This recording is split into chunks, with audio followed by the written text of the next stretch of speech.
आज हम बात करते हैं बेसिक एक्सपेरिमेंट इन फार्माकोलॉजी, जिसमें कि हम सबसे पहले बात करेंगे number 1 introduction to experimental pharmacology, number 2 study of laboratory animal, number 3 commonly use instrument in experimental pharmacology. तो सबसे पहले बात करते हैं introduction to experimental pharmacology. Experimental pharmacology की अगर हम बात करें तो ड्रग की जो स्टडी है वो हम लैब में परफॉर्म करते हैं, जिसमें कि ड्रग के एक्शन या ड्रग के इफ़ेक्ट को देखते हैं।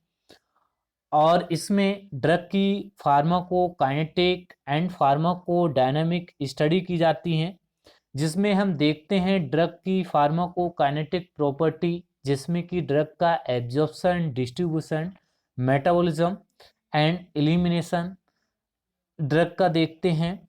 और फार्माकोडायनामिक की अगर हम बात करें तो इसमें ड्रग का मैकेनिज्म ऑफ एक्शन देखते हैं, ड्रग का थेरापेटिक इफेक्ट देखते हैं एंड एडवर्स इफेक्ट देखते हैं, इंटरेक्शन, कॉन्ट्राइंडिकेशन एंड इंडिकेशन देखते हैं ड्रग का। तो हम जितनी भी स्टडी है वो लैब में स्टडी परफॉर्म करते हैं, लेबोरेटरी इन्वेस्टिगेशन करते हैं ड्रग का। और इसमें ये भी देखते हैं कि ड्रग की फिजिको केमिकल प्रॉपर्टी कैसी है, क्योंकि फिजिको केमिकल जो प्रॉपर्टी होती है ड्रग की वो रिस्पॉन्सिबल होती है फॉर थेरापेटिक रिस्पॉन्स या फिर फार्माकोकाइनेटिक एंड फार्माकोडायनामिक प्रोसेस। अगर ड्रग की फिजिको केमिकल प्रॉपर्टी ठीक नहीं है तो उसका जो फार्माकोकाइनेटिक है वो भी ठीक नहीं होगी, काइनेटिक प्रॉपर्टी उसकी अच्छी नहीं होगी। अगर काइनेटिक प्रॉपर्टी अच्छी नहीं है तो ड्रग का इफेक्ट या फिर रिस्पॉन्स नहीं आएगा, आएगा भी तो बहुत कम आएगा या फिर टॉक्सिक इफेक्ट देखने को मिलेगा। तो ड्रग की हम जो फिजिको केमिकल प्रॉपर्टी है हम उसकी भी स्टडी करते हैं, क्योंकि जो फिजिको केमिकल स्टडी है वो फार्माकोकाइनेटिक प्रॉपर्टी के लिए बहुत इम्पोर्टेंट होती है। अगर फार्माकोकाइनेटिक प्रॉपर्टी ड्रग की ठीक हैं तो उसका थेरापेटिक रिस्पॉन्स भी ठीक आएगा। तो इसमें फार्माकोकाइनेटिक एंड फार्माकोडायनामिक ड्रग की स्टडी करते हैं, उसके साथ साथ ड्रग की फिजिको केमिकल प्रॉपर्टी की स्टडी करते हैं, जिसमें कि हमें पता चलता है कि ड्रग का इफेक्ट क्या आता है, क्या इफेक्ट है ड्रग का, और क्या ड्रग के एडवर्स इफेक्ट हैं, या क्या इंट्रैक्शन है एंड इंडिकेशन है या फिर कॉन्ट्रा इंडिकेशन है। तो हम जो जितनी भी स्टडी है वो हम लैब में परफॉर्म करते हैं, इसी को एक्सपेरिमेंटल फार्माकोलॉजी कहते हैं। सेकंड जो एक्सपेरिमेंट है स्टडी ऑफ एनिमल, लेबोरेटरी जो स्टडी है ये उसमें जो एनिमल यूज किए जाते हैं उनकी अगर हम बात करें तो इसमें जो स्टडी जो ड्रग का हम इफेक्ट देखेंगे वो हम एनिमल पे देखते हैं और आर्टिफिशियल ऑर्गन्स पे देखते हैं। तो याद रखना है जो एक्सपेरिमेंटल फार्माकोलॉजी होती है उसमें ड्रग का इफेक्ट हम आर्टिफिशियल ऑर्गन्स पे देखते हैं और एनिमल पे देखते हैं, या फिर Vivo and in vitro study करते हैं। जिसमें कि अगर हम एनिमल की अगर हम बात करें तो जैसे कि मोस्ट कॉमनली जो यूज किए जाते हैं सबसे ज़्यादा रैट्स एंड माउस को यूज किया जाता है, और उसके साथ साथ गोनिया पिग, रैबिट और भी एनिमल है जो कि यूज होते हैं इन फार्माकोलॉजी लैब। तो हम कोई भी ड्रग है उसका इफेक्ट हम देखते हैं एनिमल पे कि एनिमल को एडमिनिस्टर करने के बाद ड्रग का क्या इफेक्ट आएगा। कोई भी ड्रग है उसे एडमिनिस्टर्ड करते हैं, एडमिनिस्टर्ड करने के बाद देखते हैं कि एनिमल पे उसका क्या इफेक्ट रहेगा। तो इसमें देखते हैं कि ड्रग का थेरापेटिक रिस्पॉन्स क्या रहेगा या फिर थेरापेटिक इफेक्ट क्या रहेगा एंड टॉक्सिक इफेक्ट क्या रहेगा ड्रग का।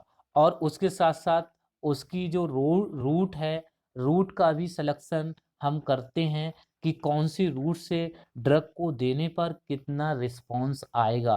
तो रूट का भी सिलेक्शन हम करते हैं, और रूट का सिलेक्शन हम एक तो फिजिको केमिकल प्रॉपर्टी के बेसिस पे भी करते हैं ड्रग का, और उसके साथ-साथ हम जो स्टडी करते हैं जिसमें ड्रग का इफ़ेक्ट देखते हैं, एनिमल पे हम इफ़ेक्ट देखते हैं ड्रग का, तो हम उन पे भी सिलेक्शन करते हैं ड्रग का रूट का कि कौन-सी रूट से ड्रग का कितना इफ़ेक्ट आ रहा है।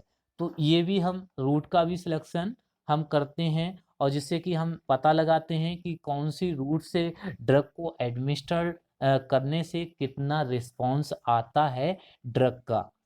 तो ये सब स्टडी हम लैब में ही परफ़ॉर्म करते हैं और जिसमें कि हम देखते हैं pharmacokinetic and pharmacodynamic property of drug और ड्रग के थेरापेटिक इफ़ेक्ट को देखते हैं और टॉक्सिक इफ़ेक्ट को देखते हैं।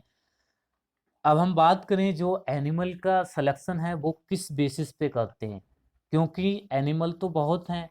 अब हम उनका जो सिलेक्शन है किस बेसिस पे करते हैं इसकी बात करें तो नंबर 1 फीडिंग मटेरियल। हम फीडिंग मटेरियल के बेसिस पे एनिमल का सिलेक्शन कर लेते हैं। अगर कोई लार्ज एनिमल है तो उसे लार्ज फूड की रिक्वायरमेंट होगी। अगर कोई स्मॉल एनिमल है तो उसे बहुत कम फूड की रिक्वायरमेंट होगी। और सेकंड स्पेस, स्पेस के बेसिस पे हम एनिमल का सिलेक्शन करते हैं। जैसे कि अगर रैट एंड माउस जो हैं, अगर ये एनिमल हैं, इन्हें हम बहुत कम स्पेस में रख सकते हैं, इन्हें लैब में भी रख सकते हैं। बट जो लार्ज एनिमल हैं, उन्हें हम लैब में भी नहीं रख सकते और उनका हम पर्टिकुलर एक हाउस बनाते हैं, उसमें रखते हैं क्योंकि उनके लिए लार्ज स्पेस चाहिए और उन्हें लैब में नहीं ले जा सकते क्योंकि अगर लैब में ले जाएँगे तो तोड़-फोड़ की संभावना रहेंगी इन लैब। अगर रैट्स एंड माउस हैं तो इन्हें हम लैब में ले जा सकते हैं और प्रैक्टिकल को या फिर कोई भी ड्रग है उसके इफ़ेक्ट को देख सकते हैं इन लैब। तो एक तो फीडिंग मटेरियल के बेसिस पे हमने डिसाइड किया, सेकंड हमने स्पेस के हिसाब से डिसाइड किया एनिमल को और थर्ड अगर हम बात करें तो पर्सनल सेफ्टी। हम पर्सनल सेफ्टी को ध्यान में रखते हुए एनिमल को सेलेक्ट करते हैं। अगर पर्सनल सेफ्टी की अगर हम बात करें तो कुछ एनिमल हैं वो अटैक कर जाते हैं और अगर वो अटैक कर जाएँगे तो पर्सनल सेफ्टी नहीं रहेगी। तो हम पर्सनल सेफ्टी के हिसाब से भी एनिमल का सिलेक्शन करते हैं। पर्सनल सेफ्टी बहुत ज़्यादा ज़रूरी है क्योंकि कोई भी एनिमल है अगर वो खुद ही हार्म पहुँचा देता है अपने आप को ही, तो हम ड्रग का इफ़ेक्ट क्या देखेंगे, ठीक है? तो हम इनके बेसिस पे एनिमल का सिलेक्शन करते हैं। उसके साथ-साथ हम एक जैसे कि अगर कोई लार्ज एनिमल है, तो उसमें लार्ज डोज़ की रिक्वायरमेंट होगी। जो ड्रग की डोज़ है, उसकी भी रिक्वायरमेंट ज़्यादा मात्रा में होगी। अगर छोटा एनिमल है, तो उसे बहुत कम डोज़ की रिक्वायरमेंट होगी। तो हम इसके बेसिस पे भी एनिमल का सिलेक्शन करते हैं। इंस्ट्रूमेंट की अगर हम बात करें तो जैसे कि रोटा रोड एपरेटस, जो रोटा रोड एपरेटस है इसमें ड्रग का मसल्स रिलैक्सेशन इफेक्ट देखते हैं। कोई भी ड्रग है उसका मसल्स रिलैक्सेशन इफेक्ट क्या आएगा एनिमल पे देखते हैं।